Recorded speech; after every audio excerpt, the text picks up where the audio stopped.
Frank Brogan began his career as a school teacher in the Martin County Public School District.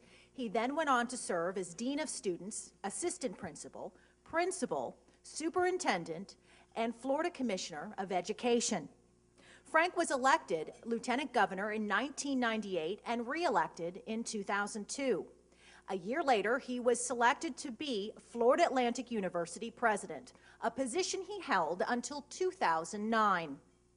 It was then the Board of Governors of the state university system chose him to be Chancellor of Florida's public universities. Frank resides in Tallahassee with his wife Courtney, who is an attorney, and their son Colby John. Would you please welcome Frank Brogan?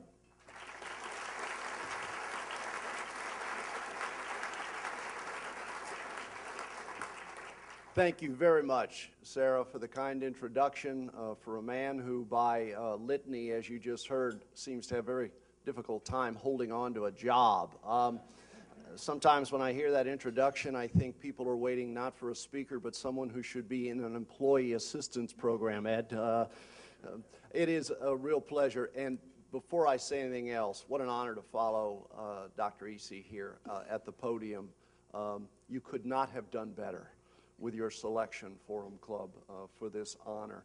He is, in all the years I've been honored and privileged to know him, a most remarkable man. Sometimes families are so close to an individual that it's difficult to see what other people on the outside of the family have the chance to see every single day. To you, he is dad. To you, he is grandpa. To you, he is husband. To us, I believe he is a treasure for the state of Florida and someone who should be acknowledged. His contributions to this state, not only through education, but most recently by way of public service, speak for themselves. He has changed Florida forever in a very positive way. His impact on this state, not just Palm Beach County, but on the state of Florida, will be felt forevermore. And Doctor, to you and to your lovely family, congratulations once again on that high honor. It's fantastic. Well done.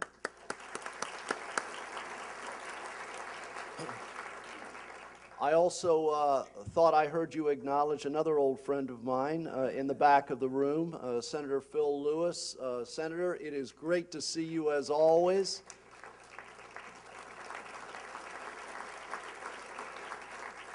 And I'll be a little bit honest with you here. I am usually nervous when I speak to groups. It doesn't matter the size, whether it's 5 or 5,000. And I was doing just fine, pretty much, until I heard Phil Lewis was in the back of the room. See, Phil's been around long enough. He knows the truth about everything. So I had to rewrite my speech very quickly, Senator Lewis, to make sure that, that I was on your page. There's another state treasure and a man who has changed this state in remarkable ways forever. Thank you to the Forum Club for the very kind introduction and also invitation. I was thinking, I said to my friends with the Forum Club, I said to Sarah, I think this is my third appearance before the Forum Club wearing 3 different hats. If memory serves, I was here as the State Commissioner of Education, I was here as the Lieutenant Governor, and then now as Chancellor. It is a great honor to be invited back to the Forum Club. When you have people like Justice Alito and Lester and others, and I've seen the lineup of speakers at the Forum Club, to be invited once is a great thing. To be invited back 3 times is sheer luck, and I'm very proud to have the opportunity to do that. A quick word about our executive director. She said, here's the deal. You got 20 minutes to speak. You're going to take 20 minutes of questions. We want as many questions as we can get in. Keep your answers short. She hasn't had this job for 20 years for nothing, ladies and gentlemen. She speaks, you listen. So I actually, for the first time in remarkable memory, have my watch out and have placed it here on the podium lest she charge the dais if I'm not on my timeline. I wanted to say hello to all my old friends in this audience. Maybe old friends is the wrong way to say it. Friends I have known for a long time. How's that? And say it's good to be back home. Every time I get an opportunity to come back to this part of the state, I try, if schedule will allow, to keep it, because not only do I love this part of the state, but this part of the state has been very good to me over a good long period of years. whether I was teaching next door in a fifth grade classroom or in one of the other many jobs that I've been blessed and honored to hold over the years.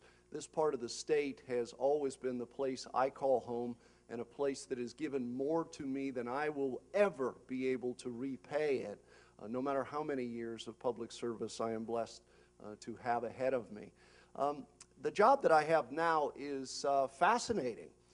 You see, Brogan never knows when he's got it too good. There I was at Florida Atlantic University, folks, closing in on 7 years, having just signed a new 6-year contract to stay for another 6 years, having absolutely the time of my life.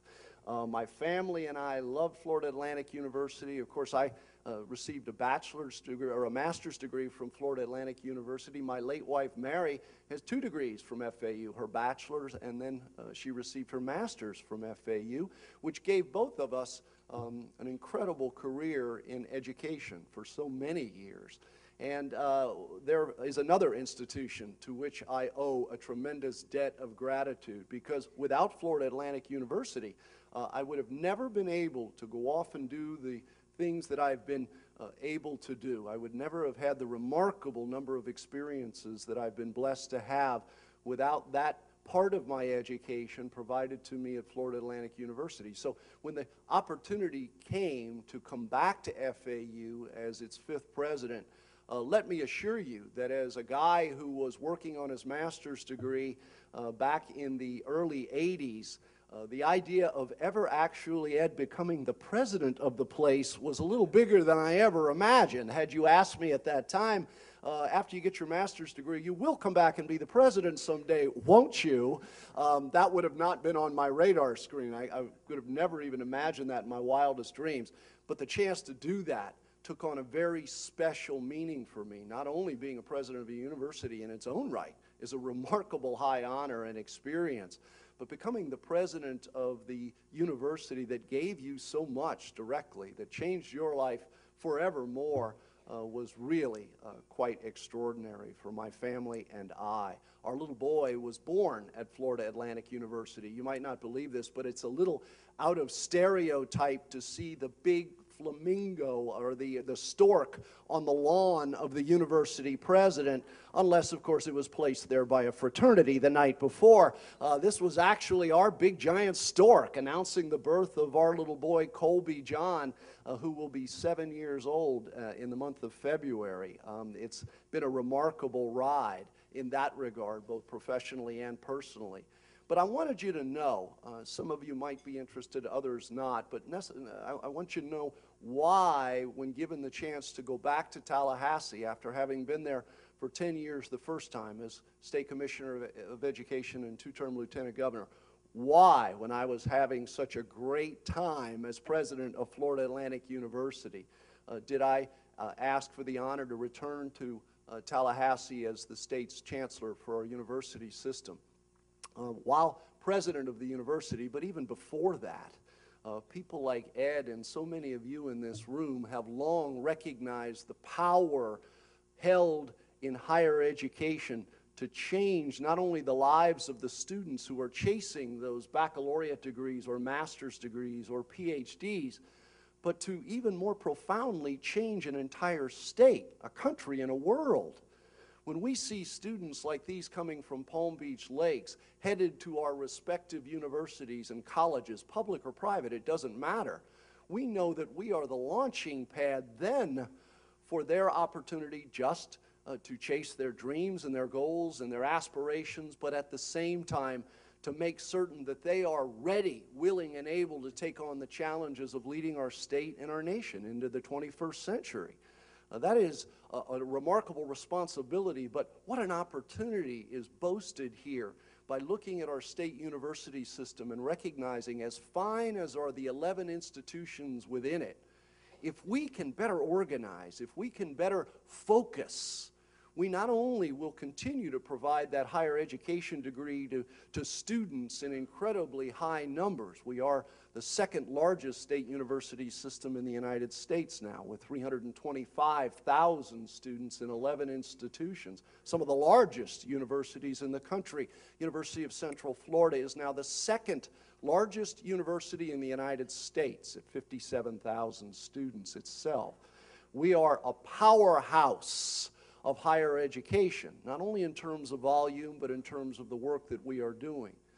But that's not why I came back to Tallahassee as the chancellor. That's not why I asked for the privilege. That would have been the case whether I remained at Florida Atlantic University, a young, dynamic, growing institution of higher education, or whether I had gone somewhere else. I asked for the privilege because I believe that if we can better harness the time, the talent, the treasure, and the genius that lies within our state university system, in our students, in our faculty, in our staff, we can point the state of Florida into the 21st century and not only turn out a well-prepared workforce, but also make certain that through the power of research and development, we are sending the Sunshine State into the 21st century, better balancing our economic development portfolio. My friends in the room have heard me say this, perhaps some of them too often, but I believe this, that if you look at the state of North Carolina and recognize that a little over 50 years ago, they were balanced in a precarious position. They were losing the textile industry. They were losing their grip on the furniture industry. And even then, the tobacco industry was finding difficult times ahead. And that was essentially and fundamentally the platform of their economic development portfolio. Their whole education system was tooled to see after those industries, and they had a very difficult decision to make. Where were they going to go in the future if those industries not only were in trouble but began to flag? And so at the end of the day, so long ago, North Carolina made a commitment that they were going to create a knowledge-based economy.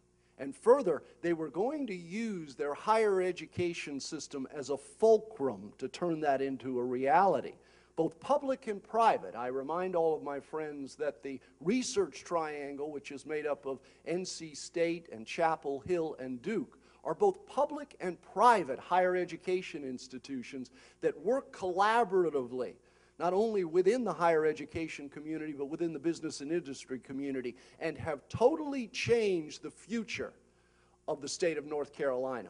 That model, while not perfect, is still regarded as a great model, and one I believe Florida needs to lay claim to.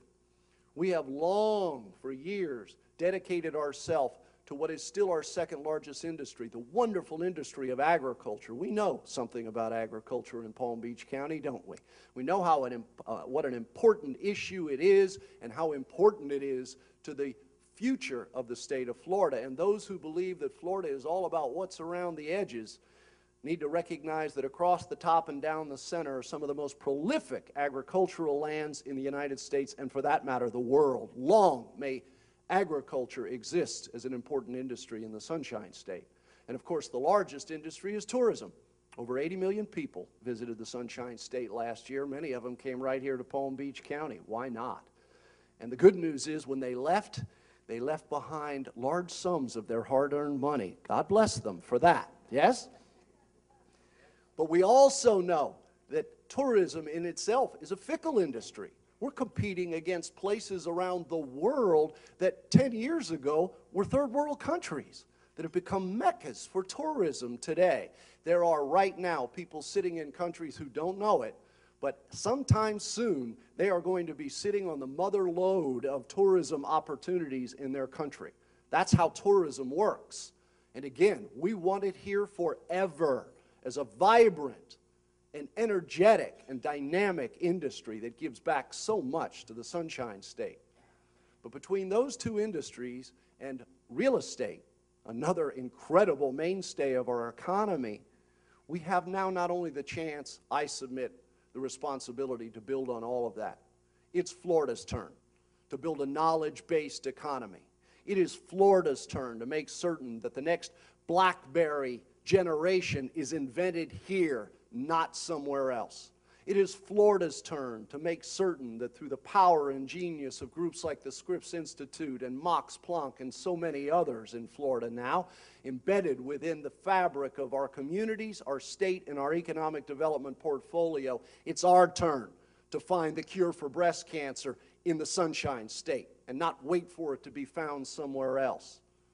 It's our turn to stop exporting some of Florida's best and brightest young people to other states around the country, not just because they want to go off and find the world, but because we've educated them to do jobs we do not have in sufficient volume. Therefore, they must go to the Northeast or go out west to ply the trade we trained and educated them to prepare for. It is Florida's turn to recognize that a strong, balanced economic development portfolio lies squarely on our commitment to find, search for, and excel in creating a knowledge-based economy. We have all, I believe, of the formula parts in place to make that happen. We have great institutions of higher education.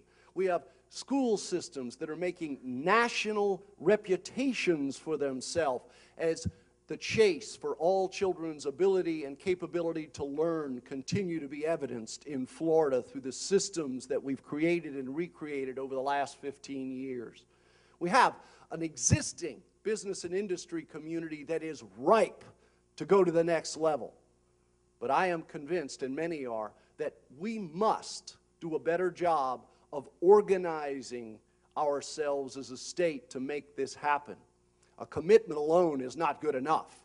We must bring all of the partners to the table who are involved in this. The people in higher education have to better organize ourselves to make sure that we're up to that task, and we're doing that now. The people who walk the halls of the legislative process must understand that it's easy to give lip service commitments to something so profoundly important. It is another thing to plan and budget for and create public policy that will turn that vision into a reality. It takes governors who walk it and talk it. And believe me, those who say the governor speaks pretty sharply about higher education, I work with a man every day. This is not a partisan statement. He's serious about this, folks. And he senses the urgency, because if we lose this opportunity, nay, this responsibility to lay claim to this commitment of creation of a knowledge-based economy, sadly, there is no telling when it might come round this way again. We're in the middle of a great recession, and many of my colleagues say, Frank, stand down. Now's not the time. There's no money out there.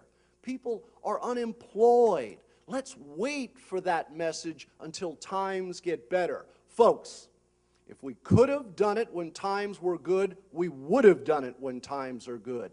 I maintain that now, right now, is the time, in the worst of it, to put out a clarion call that higher education and business and industry and research and development and young people off to chase their goals and dreams and aspiration can all come together and create something marvelous for the Sunshine State, and not just through the recession, but long after it's over. But we have the price we must pay. It means changing cultures. It means creating greater accountability so that whether our money comes from student tuition or taxpayer dollars from the legislature, or whether it comes from the federal government or the private providers, that we can assure anyone and everyone a return on their investment. Greater numbers of baccalaureate degrees being produced, a greater connectivity with the world of business and industry, more and more high-quality research and development that is focused on making sure that whether it's space and aerospace, whether it's biotechnology, whether it's simulation technology, whether it is the healthcare field, or any other major industry cluster, now or those that we want to see form in the Sunshine State, that our higher education community is ready, willing, and able to meet that charge and plug into that system, ready to take it to the next level. You know, it's interesting. There's a great debate right now about STEM education. STEM, for those of you who've missed the acronym, stands for science, technology, engineering, and math. And it is a fact, no matter what you hear, we need to do more of it in the state university system. We need to bring up the number of our STEM graduates. We cannot create and maintain what it takes to operate a knowledge-based economy unless we do that. But at the same time, I will say this to those who believe we should put all of our eggs in that basket. Universities are very special places. They provide a broad-based curriculum to a broad base of population. We must guard against the knee-jerk reaction to turn our universities into gigantic vocational technical centers.